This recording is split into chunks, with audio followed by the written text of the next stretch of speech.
bashkëpunëtore, takt me organizatën kriminale dhe du ta theksoj edhe një herë këtë. Pra ndryshe nga zyrtarët e lartë, të cilët janë përfshirë në korrupsion në këto 35 vite, e veçanta e përfshirjes në korrupsion të qeverisë së Edi Ramës, të drejtuar nga Edi Rama, është fakti që ata janë bërë bashkëpunëtorë me krim dhe me organizatat kriminale më të rrezikshme në Shqipëri. Në rastin konkret, natyrisht që duhet përgëzohet hetimi i SPAK për sa i përket këtyre dy dosjeve, tash janë vetëm Maja Zbergu, s'duhet merrem me detajet të rastit pasi ka dalë një pjesë për tyre dhe janë publikuar. Por di të them që në kryet kësaj dosje do jetë Edi Rama personi i cili do të merret i pandem. Unë kam 3 vite më përpara që kam deklaruar dhe për shkak të angazhimeve që kam pas në politike, kam kandiduar për kryetar bashkie në zgjedhjet e datës 14 maj 2023 dhe kam qenë në listën e hapur të kandidatëve për deputet në qarkun e Tibër si përfaqësues i Partisë Demokratike dhe kam deklaruar dhe prej në atë periudhë dhe kam denoncuar publikisht me Lëviz Berbera, me Ceno Klos, drejtore që i kishte në varësi Belinda Ballogu, të cilët kanë arritur të blejnë deri në 500 euro një vot në qarkun e Tibrës. Dhe për ironi edhe të kësaj çfarë ka ndodhur, në fakt rezulton se hetimet e SPAK-ut në aspektin e zgjedhjeve, pra të krimeve zgjedhore, vlen për dëshiruar. Zoti Uka, nga ana tjetër, a mund të ketë edhe pasoja politike për Ministrinë e Infrastrukturës dhe Energjisë pas gjitha këtyre kontrolleve dhe hetimeve që po kryen tashmë nga ana e SPAK? Unë mendoj se ai nuk ka një ndikim në mirë funksionimin ose administrimin e Ministrisë së Energjetikës për sa i përket mënyrës së rregullimit kushtetues të Këshillit Ministrave. Këshilli i Ministrave, sipas 102 të Kushtetutës, rezulton se përfaqësohet nga kryeministri dhe kryeson dhe mbledhjet e tij.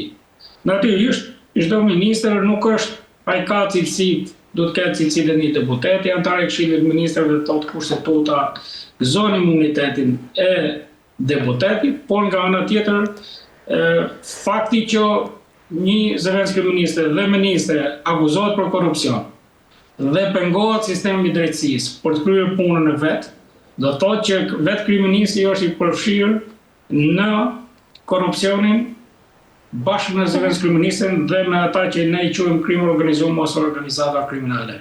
Unë po ta them kështu me bindje të plotë edhe nga ana profesionale, sepse tashmë Shqipëria ndodhet në të njëjtin situatë Palermos në shumë vite më përpara, që janë kthyer në filma, janë kthyer në libra, në të njëjtin situatë, pra shteti është kapur nga krimi dhe kemi të bëjmë me një krim të një organizate kriminale që vepron jo vetëm në Shqipëri, por edhe më tej në Europë dhe deri në Amerikë. Zoti Uka, nga ana tjetër, si mund të interpretohet dhe fakti që policia e shtetit nuk është lejuar të marrë pjesë në të gjitha këto kontrolle që janë kryer në të gjithë kontekstin e marrëdhënieve pra mes institucioneve shtetërore dhe SPAK BKH? Kjo është shumë e qartë sepse disa operacione të tjera të kryer midis SPAK-ut dhe bashkëpunimit që ka pasur policinë e shtetit rezulton se kanë dështuar.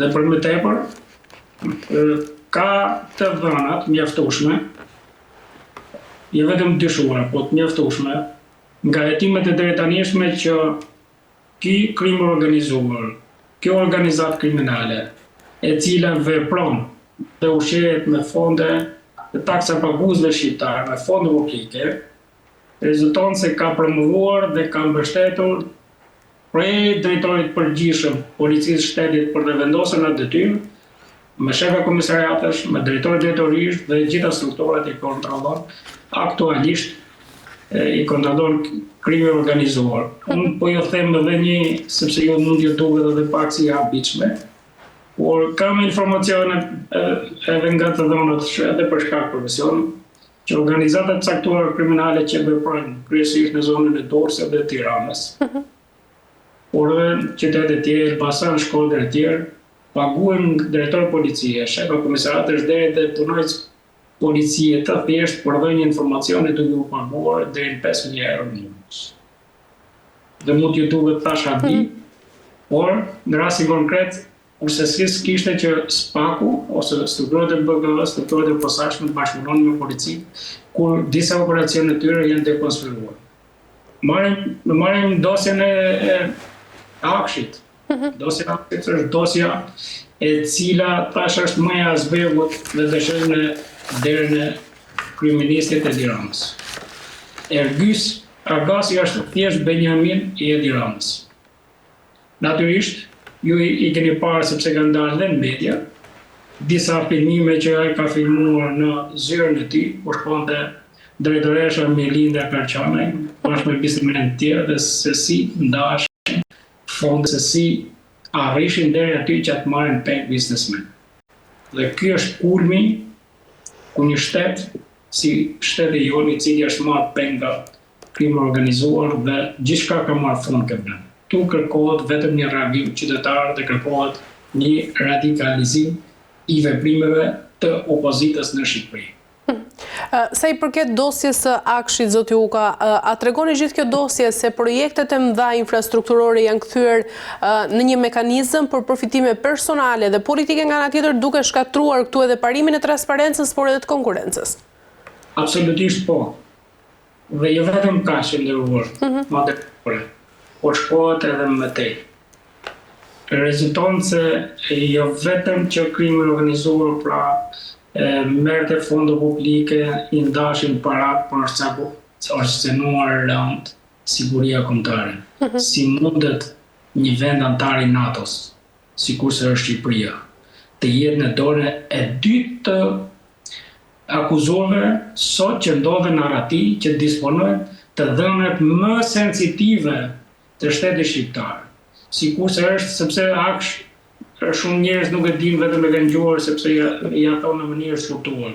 Akshi është agjencia kombëtare e shoqërisë së informacionit.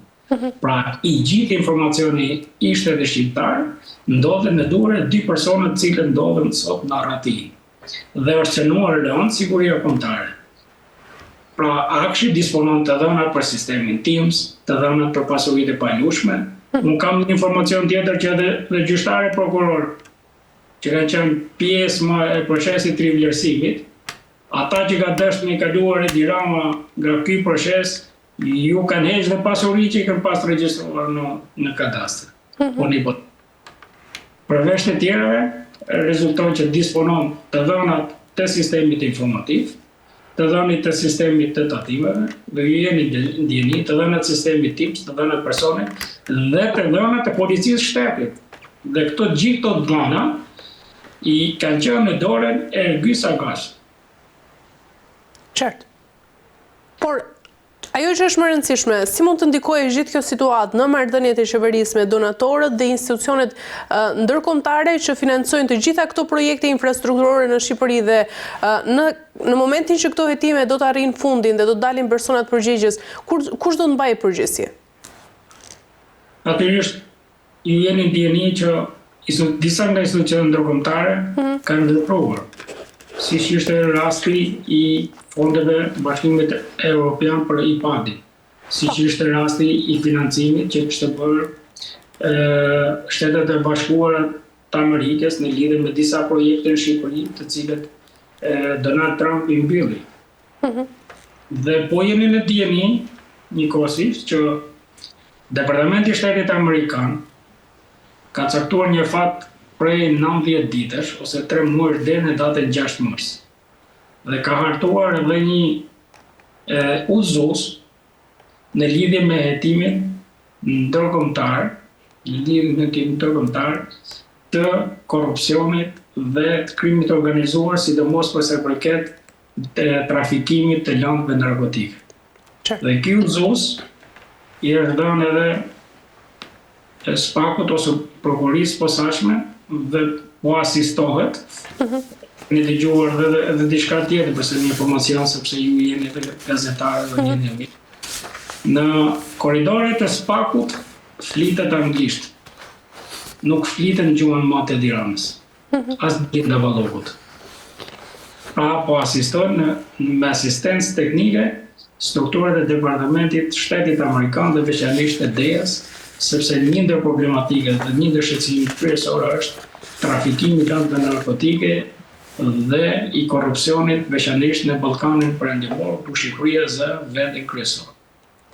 Qartë, por zoti Uga, tjetër çështje e rëndësishme është se si është e mundur që një biznesmen si Geron Meçe të rëmbehet dhe kërcënohet për të tërhequr këtu ankimet e tij mbi tendera, duke nxjerrë në pa edhe lidhje të dyshuara brenda forcave të rendit, dhe tregon ndoshta kjo se drejtësia në Shqipëri është nën presionin e politikës tashmë?